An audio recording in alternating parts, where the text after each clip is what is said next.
ಜೈ ಶ್ರೀರಾಮ್ ಅಂದ ತಕ್ಷಣ ನಿಮ್ಮ ತಪ್ಪುಗಳು ಸರಿಯಾಗ್ಬಿಡುತ್ತಾ? ಜೈ ಶ್ರೀರಾಮ್ ಅಂದ ತಕ್ಷಣ ನಿಮ್ಮ ತಪ್ಪುಗಳು ಸರಿಯಾಗ್ಬಿಡುತ್ತಾ? ಜಾರ್ಖಂಡ್ ಹೋಗಿರೋದು ನೋಡಿಲ್ಲ?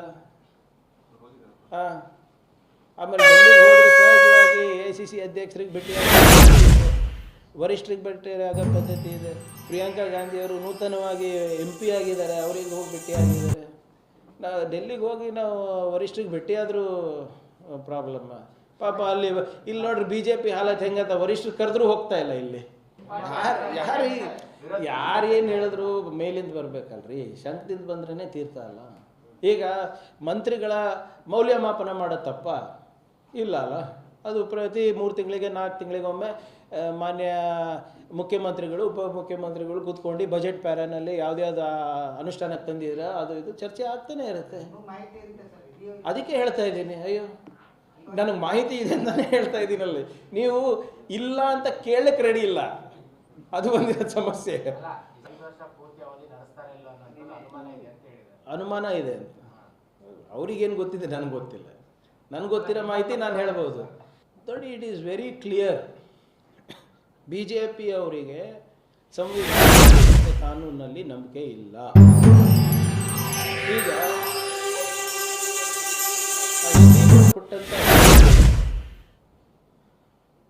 ಕಾನೂನಿನ ಚೌಕಟ್ಟಿನಲ್ಲಿ ಇದೆಯಾ ಇಲ್ವಾ? ನೀವು ಕಾವಿ ಹುಟ್ಟಿದ ತಕ್ಷಣ ಸಂವಿಧಾನ ನಿಮ್ಗೆ ಅನುಸರಿಸೋದಿಲ್ವಾ? ಬರೀ ಖಾದಿ ಮತ್ತು ಖಾಕಿಗೆ ಮಾತ್ರ ಸಂವಿಧಾನನ? ಯಾರು ಕಾನೂನು ಉಲ್ಲಂಘನೆ ಮಾಡಿದ್ರು, ಇನ್ನೊಬ್ಬ ಶ್ರೀಗಳು ಅವರು ಜೈಲು ಅನುಭವಿಸಿ ಬಂದಿಲ್ವಾ ನಿಮ್ಮ ಪಾಕ್ಸೋ ಕೇಸ್ನಲ್ಲಿ? ಅವಾಗೂ ಸಮಾಜ ಇತ್ತಾ? ಸಮಾಜದಲ್ಲಿ ಯಾರು ಮಠಗಳು ನಡೆಸ್ತಾರೆ ಅವರು ಕಾನೂನು ಬಾಹಿರವಾಗಿ ಹೇಳಿಕೆ ಕೊಟ್ಟರೆ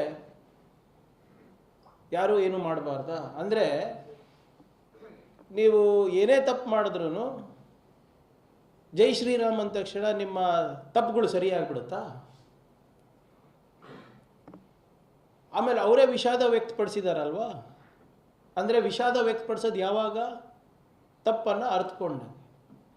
ಮತ್ತು ಯತ್ನಾಳವರು ಬಸವಣ್ಣನವರು ಹೇಳಿ ಅಂತ ಹೇಳ್ತಾರೆ ಅಂದರೂ ಸುಮ್ಮನಿರ್ತಾರೆ? ಇದು ಸ್ವಲ್ಪ ದಯವಿಟ್ಟು ಗಮನಿಸಿ. ಸಂವಿಧಾನದಲ್ಲಿ ಯಾರ ಆಶಯಗಳಿರೋದು? ಬುದ್ಧನ ಆಶಯ, ಬಸವನ ಆಶಯ, ಸಮಬಾಳು ಸಮಪಾಲು. ಬಸವಣ್ಣ ಅವರ ಹೆಸರು ಹೇಳಿಬಿಟ್ಟು ಓಟ್ ತಗೋತೀರಾ?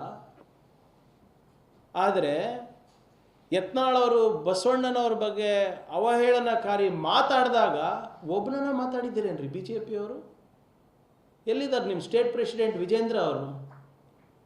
ಇದೇ ಕುಮಾರಸ್ವಾಮಿ ಅವರು ನಿಮ್ಮ ತಂದೆಯವರಿಗೆ ಅಧಿಕಾರ ಹಸ್ತಾಂತರ ಮಾಡಿಲ್ಲ ಅಂತ ಹೇಳಿ ಲಿಂಗಾಯತ್ ಸಮಾಜದ ಹೆಸರಲ್ಲಿ ಇಡೀ ರಾಜ್ಯ ತುಂಬ ಓಡಾಡಿ ಕಣ್ಣೀರು ಸುರಿಸಿ ಮುಖ್ಯಮಂತ್ರಿ ಆಗಿದ್ದು ಬಸವಣ್ಣನವ್ರ ಹೆಸರಲ್ಲಿ ಅಲ್ಲಪ್ಪ.